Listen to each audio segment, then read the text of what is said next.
Assalamualaikum warahmatullahi wabarakatuh. Waalaikumsalam Warahmatullahi warahmatullahi wabarakatuh. wabarakatuh. Alhamdulillah, alhamdulillahi wa kafa, wassalatu wassalamu ala nabiyil mustafa, wa man sara ala nahjihi faqtifafa. Asyhadu an la ilaha illallah wahdahu la syarikalah, wa asyhadu anna Muhammadan abduhu wa rasuluh. Allahumma inna nas'aluka imanan kamila wa yaqinan sabiqa wa niyatan khalisah wa azimatan rasyidah wa qalban khashi'a wa lisanan dzakira wa amalan salihan mutaqabbala wa rizqan wasi'an halalan thayyiban mubarakah. Amma ba'du, para asatidzah rahimakumullahu jami'an. Pada kesempatan ini mari kita luangkan waktu sejenak untuk merenungkan sebagian dari kandungan surat Al-Kahfi, yang mana di dalam surat ini terkandung banyak hikmah, banyak pelajaran yang kita ambil. Di antaranya adalah Allah menyebutkan dan menyediakan di surat Al-Kahfi ini 7 rahmat. Dan kita pada 10 hari pertama di bulan Ramadan ini adalah merupakan rahmah. Walaupun klasifikasi 3 tahap ini juga bukan berdasarkan nas secara khusus ya, atau maksudnya yang sahih. Awaluhu rahmah, wa awsatuhu maghfirah, wa akhiru minan nar, itu fihi nazar ya, ada catatan tentang hadisnya, ada yang mengatakan dhaif, tetapi ya mengandung pelajaran lah, kita ambil sisi positifnya saja, bahwa pada 10 hari pertama ini rahmat kasih sayang Allah, di mana kaum muslimin banyak memiliki semangat luar biasa ya, masjid-masjid penuh, kemudian amal-amal aktivitas luar biasa ya. Kemudian tahap 10 hari kedua itu adalah merupakan maghfirah, ampunan Allah, dan tahap yang ketiga adalah itqu minan nar, pembebasan dari neraka. Jadi kita pada 10 hari rahmah ini mari kita maksimalkan. Nah, di dalam surat Al-Kahfi ini kita tahu bersama ada keutamaan tilawah Al-Kahfi pada hari Jumat, yang ini menjadi amaliyah, yang menjadi amanah kita untuk kita baca khususnya di Ramadan dan juga di luar Ramadan, di mana Jumat adalah merupakan hari istimewa, bertabur berkah dan ampunan. Allah juga mengabulkan doa siapa saja yang memohon kepadanya pada hari tersebut. Hari Jumat ini merupakan waktu yang mustajab. Tepatnya kapan? Para ulama beda pendapat. Ada banyak sekali perbedaan pendapat pada hari Jumat ini kapan kita baca. Tetapi di antara waktu yang mustajab, sebagian ulama mengatakan adalah waktu sehabis sholat asar sampai dengan sholat maghrib.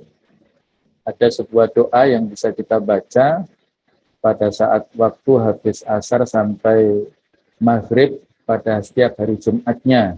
Di antaranya adalah doa Allahumma kfina bihalalika an haramik wa aghnina bi ta'atika an maksiatik. Ini doa mirip dengan doa pembebas hutang, tapi ada tambahannya sedikit, yaitu Allahumma kfina bihalalika an haramik wa aghnina bi ta'atika an maksiatik wa bi fadlika amman siwak. Nah, itu doa yang bisa kita baca. Ya Allah, cukupkanlah kepada kami dengan kehalalanmu dari keharamanmu, dan berikanlah kecukupan, kekayaan kepada kami dengan mentaatimu, bukan bermaksiat kepadamu, serta dengan karuniamu daripada selainmu. Allahumma kfina bihalalika an haramik wa aghnina bi ta'atika an maksiatik wa bi fadlika amman siwaka. Nah, itu bisa kita baca pada hari Jumat. Ya, di samping kita membaca sholawat sebanyak-banyaknya pada hari Jumat, Dalam hadis dikatakan, aksiru alayya minas sholati fi kulli yaumi jum'ah. Perbanyaklah kalian semua untuk mengucapkan sholawat kepadaku setiap hari Jumat. Fa inna kulla sholatin fa inna kulla sholati ummati tu'radu alayya fi kulli yaumi jum'ah atau kama qala. Karena sholawat yang disampaikan oleh umatku itu disampaikan kepadaku setiap hari Jumatnya. Ma'rudatun alayya, jadi disampaikan kepada beliau setiap hari Jumatnya. Maka diantaranya adalah kita perbanyak sholawat pada setiap hari Jumatnya. Nah, di antara amalan yang bisa kita rutinkan adalah membaca surah Al-Kahfi, yang merupakan surat ke-18 dalam Al-Quran, yang berarti adalah para penghuni gua. Surah Al-Kahfi, jadi surat gua, karena mereka ini adalah para pemuda yang ingin menyelamatkan akidahnya. Nah, ada beberapa riwayat yang bisa kita dapatkan dari fadilah qiraah surah Al-Kahfi, yaitu yang pertama terlindung dari fitnah Dajjal. Man qara'a asyra ayatin min akhiril kahfi usima min fitnatid Dajjal. Rawahu Ahmad. Barang siapa yang membaca 10 ayat terakhir di surah Al-Kahfi, maka dia terlindung dari fitnah Dajjal, dari cobaan Dajjal yang pada akhir zaman nanti. Ya Allahu a'lam, tapi sepertinya kita tidak sampai pada masa itu ya, namun ini adalah dalam rangka untuk penjagaan bersama, karena fitnah Dajjal adalah luar biasa beratnya. Yang kedua, kalau kita membaca surah Al-Kahfi diterangi cahaya sampai Baitul Atiq, yaitu Ka'bah. Man qara'a surat Al-Kahfi lailatal jum'ah adha'a lahu minan nur fi ma bainahu wa bainal Baitil Atiq. Rawahu Darimi, barang siapa yang membaca surah Al-Kahfi pada malam Jumat, dia akan diterangi oleh cahaya dari tempat dirinya berada sampai Baitul Atiq, sampai Ka'bah. Artinya rentang jaraknya sangat jauh. Allah memberikan penerangan, memberikan nur ya kepada kita, cahaya kepada kita. Kalau kita membaca surah Al-Kahfi pada Lailatul Jum'ah, ini pada malamnya. Kalau yang ketiga ini pada waktu Yaumul Jum'ah, keseluruhan. Diterangi cahaya selama 2 Jumat. Selama 1 pekan dari Jumat ini ke Jumat yang akan datang. Man qara'a surat Al-Kahfi Yaumul Jum'ah adha'a lahu minan nur ma bainal jumu'atain. Barang siapa yang membaca surah Al-Kahfi di hari Jumat, maka dia akan diterangi cahaya selama di antara 2 Jumat, selama 1 pekan itu. Nah, mengapa demikian besar karunia atau fadilah yang bisa kita dapatkan dengan membaca surah Al-Kahfi? Ya, karena isi kandungannya yang luar biasa, sangat luas. Nah, di antara kandungan yang terdapat di surah Al-Kahfi, di samping yang sudah saya singgung di depan ya, ada kisah tentang Ashabul Kahfi, yang mana ini adalah merupakan cobaan ya. Surah Al-Kahfi ini sebelumnya adalah menjadi cobaan, ujian yang diberikan Allah kepada Rasulnya, Rasul kita Muhammad SAW, bahwasanya ada pemuka-pemuka orang Yahudi yang ingin mengetes apakah betul Nabi Muhammad ini seorang Rasul atau bukan. Maka kalau dia bisa menjawab beberapa pertanyaan dari orang-orang Yahudi, orang-orang Muslim itu, maka dia adalah seorang Rasul. Tapi kalau tidak bisa, maka tidak seorang Rasul. Tanyakan kepada dia tentang kisah Ashab Al-Kahfi. Tanyakan kepada dia tentang kisah Sahibah Al-Jannataini, tentang kisah 2 pemilik kebun. Atau tanyakan kepada dia tentang masalah Dzulqarnain. Itu kisah-kisah yang ada di surat Al-Kahfi ya. Beliau hanya menjawab, datanglah besok pagi, aku akan menyampaikan jawabannya. Dan beliau lupa ya, mengatakan insya Allah. Maka saat itulah Allah memberikan semacam pelajaran ya, teguran. Karena beliau lupa mengatakan insya Allah, maka wahyu lambat turunnya. Besok belum datang. Padahal mereka tamunya itu sudah nyanggung di rumah beliau. Lusa belum datang lagi. Sehingga sampai ada isu, ini Muhammad ini berbohong ini ya. Dia menjanjikan jawabannya, ternyata nggak turun-turun karena wahyu terlambat turunnya sampai kurang lebih 15 hari lambat turunnya. Maka Allah memberikan teguran, wala taqulanna li syai'in inni fa'ilun dzalika ghadan illa yasyaallah. Jangan sekali-kali kamu mengatakan aku akan melakukan ini besok kecuali dengan mengambil-ambili kata-kata insya Allah. Kalau tidak, maka ya seperti itu, ada teguran. Ya. Ini juga pelajaran bagi kita, etika sebagai muslim, berjanji apapun, kalau kita ingin menepatinya, maka dengan mengatakan insya Allah. Karena tidak ada daya dan upaya, tidak ada yang bisa menggerakkan kita, tidak ada yang mampu menjadikan kita melakukan aktivitas apapun, kecuali dengan masyiatillah, ya dengan kehendak Allah Ta'ala. Nah, 7 rahmat dalam surah Al-Kahfi, nanti kita akan bahas 7 ini dengan ringkas ya, yaitu Rabbana atina min ladunka rahmah ayat yang ke-10, ini poin pertama. Poin kedua adalah ayat yang ke-16, yansyur lakum rabbukum bi rahmatih. Ayat yang ketiga adalah surah 58, wa rabbukal ghafuru dzur rahmah. Ayat keempat adalah atainahu rahmatan min indina, ayat 65. Kemudian ayat yang kelima, ayat 81, wa aqraba rahmah. Kemudian ayat yang keenam, ayat 82, rahmatan min rabbik. Ayat ketujuh adalah qala hadza rahmatun min rabbi, ayat 98. Jadi cukup ya, bekal 7 rahmat ini akan menemani hari-hari kita pada satu pekan. Inilah kalau kita membaca ya, sebagai semacam bekal ya, sangulah ya, pada hari-hari kita selama satu pekan itu. Nah, yang pertama yang mengandung rahmat adalah surah Al-Kahfi ayat yang ke-10, di mana ini adalah merupakan doa dari ashab Al-Kahfi itu. Awal fityatu ilal kahfi. Ingatlah tatkala para pemuda itu mencari tempat berlindung ke dalam gua. Posisi gua ini menurut beberapa ahli sejarah sekarang masih ada situsnya, yaitu di daerah Yordania, kurang lebih 1 jam ya dari ibu kota, yaitu dari Amman ke selatan. Itu ada situs yang sampai sekarang diabadikan, dirawat, yang disinyalir itu adalah guanya dari Ashabul Kahfi itu. Dan di sana ada rokin, ya, ada semacam lauha ataupun ya semacam prasasti lah yang mereka tulis pada saat dulu. Faqalu, nah pada saat mereka, ini kan Ashabul Kahfi ini disimbolkan oleh Said Qutb adalah merupakan fitnatul akidah.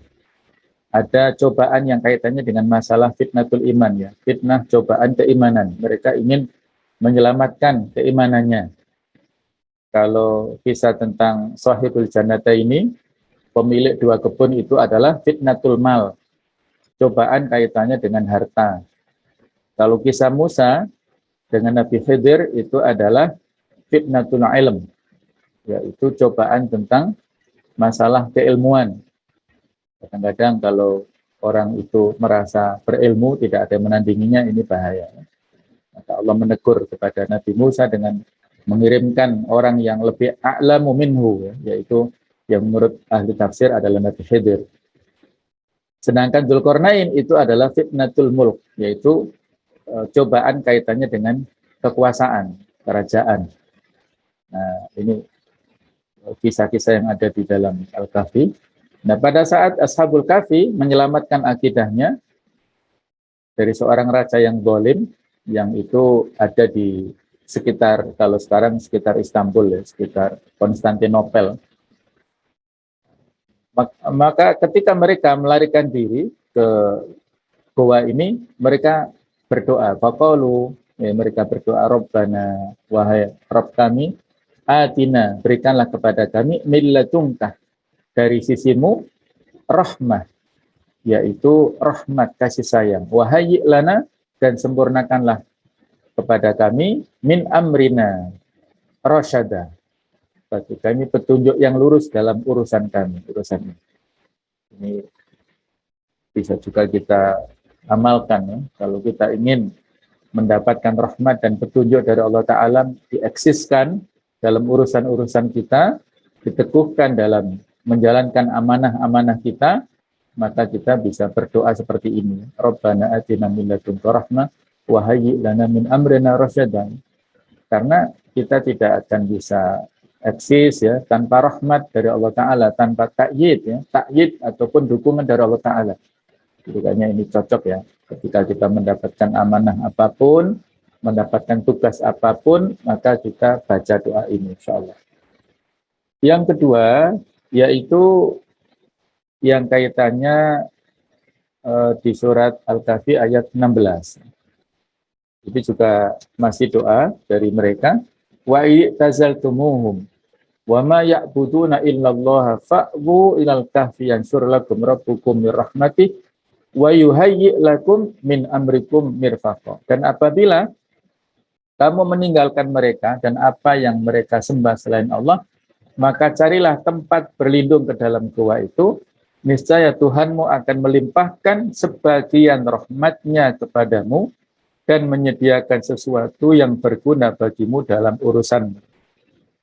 Jadi untuk menyelamatkan akidah keimanan mereka itulah mereka terlindungi dari makar penguasa pada saat itu, dan mereka mendapatkan sebagian min rahmatillah, sebagian dari rahmat Allah Subhanahu wa Ta'ala, yang mereka diistirahatkan di sana selama kurang lebih 309 tahun. Mereka merasa hanya beberapa waktu saja, yauman au ba'da yaum saja, tapi ternyata mereka diwafatkan selama kurang lebih 309 tahun yang sangat panjang, sehingga raja yang zalim itu sudah hilang ya, sudah wafat dan diteruskan oleh generasi berikutnya yang lebih baik daripada raja yang sebelumnya, sehingga akidah mereka terselamatkan.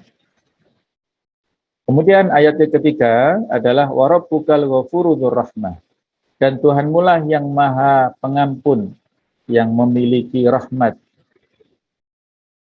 Lau yu'akhiduhum bima kasabu la'ajjala lahumul adzab bal lahum mau'idul la yajidu min dunihi mau'ila. Jika dia mengadab mereka karena perbuatan mereka, tentu dia akan menyegerakan azab bagi mereka, tetapi bagi mereka ada waktu yang tertentu untuk mendapat azab yang mereka sekali-kali tidak akan menemukan tempat berlindung padanya. Ya. Jadi ini adalah merupakan kalimat rahmat yang ada dalam surat Al-Kahfi ayat 58 ya, yang menjadi penegasan ya kepada kita semuanya ya. Kadang-kadang dalam hal ini Allah Ta'ala memberikan tenggang waktu kepada orang-orang yang menentang aturan-aturan Allah itu. Jadi ini sudah berbeda ya, berbeda ceritanya dengan Ashabul Kahfi tadi. Ini kaitannya dengan masalah fitnatul mal tadi kayaknya. Kemudian yang keempat adalah kisah antara Nabi Musa dan Nabi Khidir ayat 65. Jadi Nabi Musa diberikan sebuah pelajaran dari Allah Ta'ala lewat orang yang abdan ya, fawajada, maka mereka berdua bertemu abdan min ibadina, salah seorang hamba ya, Nabi Musa bersama asistennya itu, yang menurut riwayat kalau nggak salah disebut Yasa. Jadi asistennya inilah yang membantu ya Nabi Musa untuk ya aktivitas-aktivitas yang meladeni keperluannya, dan dia membawa ikan di keranjangnya. Nah, ketika ikan hilang, kok nggak tahu jatuhnya di mana, akhirnya mereka menyusuri pantai. Nah, menemukanlah seorang abdan min ibadina, atainahu rahmatan min indana wa 'allamnahu min ladunna ilma. Lalu mereka berdua bertemu dengan seorang hamba di antara hamba-hamba kami yang telah kami berikan rahmat kepadanya dari sisi kami dan yang telah kami ajarkan ilmu kepadanya dari sisi kami. Yang ilmunya lebih tinggi ya daripada Nabi Musa. Maka Nabi Musa belajar kepada beliau. Nah, ayat yang kelima itu surat Al-Kahfi ayat ke-81. Fa'aradna an yubtilahuma rabbuhuma khairan minhu zakata wa aqraba ruhma. Jadi di antara pelajaran yang disampaikan ya oleh abdan solihan aliman tadi, hamba yang soleh yang alim tadi, itu menemukan kejanggalan-kejanggalan, yaitu ada perahu dibocori sampai tenggelam karena ya malikan ghasbah, ya. Jadi ada raja yang suka mengambil harta masyarakatnya. Jadi kalau dibocori tenggelam, perahunya itu seolah disembunyikan sehingga pada saatnya nanti bisa muncul lagi. Nah, kemudian ada anak kecil yatim yang ini diwafatkan Allah Ta'ala. Ini Masya Allah, ini saya ingat ya dengan kisahnya kemarin ya, saudara kita Pak Amin Bahari itu yang putranya wafat, yang walaupun ya luar biasa lah kondisinya seperti itu, tapi Allah menjaganya. Dan 2 juz 29 dan 30 itu yang mulai kelas 3 SD, dia hafal dari SD Muhad, itu Masya Allah terjaga sampai kemarin itu. Walaupun ya usianya mungkin 17-an ya, tapi karena ada cobaan ya, ABK, sehingga seolah-olah menurut ahlinya PAS ya, penemu PAS itu disinyalir itu mundur 10 tahun. Jadi usia 17 tapi perilakunya seperti usia 7 tahun gitu. Jadi banyak cobaan lah ya, tapi ya itu tadi Allah lebih sayang kepadanya dan mematikannya ya, mewafatkannya dalam keadaan kematian yang sangat indah, insya Allah begitu ya, kematian yang tidak menyulitkan ya, kematian yang sangat indah dalam tidurnya, ringan ya, ringan, dicabut nyawanya dengan ringan. Nah seperti inilah seorang anak yatim ya seolah-olah dibunuh oleh Nabi Khidir karena nantinya itu akan menjadi anak yang durhaka. Allah Maha Tahu. Akhirnya nanti diganti. Fa'aradna an yubtilahuma, Allah menginginkan untuk mengganti keduanya itu Rabbuhuma, Tuhannya, khairan minhu, lebih baik darinya, zakata, artinya lebih suci ya, lebih bagus, wa aqraba rahma, dan dia itu nanti akan lebih kasih sayang kepada ibu bapaknya, bukan menjadi anak yang durhaka lagi. Yang kurang lebih seperti itu ya. Kemudian ayat yang ke-6 adalah Al-Kahfi ayat 82, yaitu potongannya di sini adalah tembok. Jadi kisah yang ketiga yang dihadapi Nabi Musa itu tembok yang sudah runtuh didirikan lagi. Nah ini ada apa? Nah, karena ternyata ada harta karun yang tersimpan ya. Wa amal jidaru fakana li ghulamaini yatimaini fil Madinah. Tembok itu milik 2 anak yang yatim di Madinah, di kota. Wa kana tahtahu kanzul lahuma. Di bawahnya ada harta simpanan untuk mereka berdua. Wa kana abuhuma sholiha, dan kedua orang tuanya adalah orang yang soleh. Bapaknya adalah orang yang soleh. Fa arada rabbuka ayyabluwa ashuddahuma wa istakhrija kanzahuma rahmatan mir rabbik. Maka ya, Allah Ta'ala berkeinginan ya untuk menyampaikan atau membalaskan ya bagaimana kesusahan keduanya, kemudian mengeluarkan harta simpanannya itu rahmatan mir rabbik, sebagai rahmat dari Allah Subhanahu wa taala. Yang terakhir, yang ketujuh adalah surat Al-Kahfi ayat 98, yaitu kisah tentang Dzulqarnain. Disebutkan di sini qala hadza rahmatun mir rabbi. Ini adalah rahmat dari Tuhanku. Fa idza jaa wa'tu rabbi ja'alahu dakka wa kana wa'tu rabbi haqqan. Dan Dzulqarnain berkata, dinding ini adalah rahmat dari Allah, dari Tuhanku, maka apabila janji Tuhanku sudah datang, dia akan menghancurkannya, dan janji Tuhan itu pasti benar. Dia diberikan kemampuan luar biasa, Jadi dinding inilah yang menahan Ya'juj dan Ma'juj, yang pada saatnya nanti dindingnya jebol dan Ya'juj Ma'juj ini keluar yang bisa menghancur leburkan sekitarnya, dan saat itulah kiamat hampir-hampir datang. Allah alam. Inilah 7 rahmat yang kita baca, kita dapatkan dari surah Al-Kahfi. Mudah-mudahan rahmat tersebut bisa kita dapatkan, bisa kita jadikan sebagai spirit perjuangan dalam hari-hari kita berdakwah ila Allah Subhanahu wa taala. Inilah yang bisa kita sampaikan pada kesempatan ini. Barakallahu fikum jami'an. Ihdinas siratal mustaqim. Wassalamualaikum warahmatullahi wabarakatuh. Waalaikumsalam warahmatullahi wabarakatuh.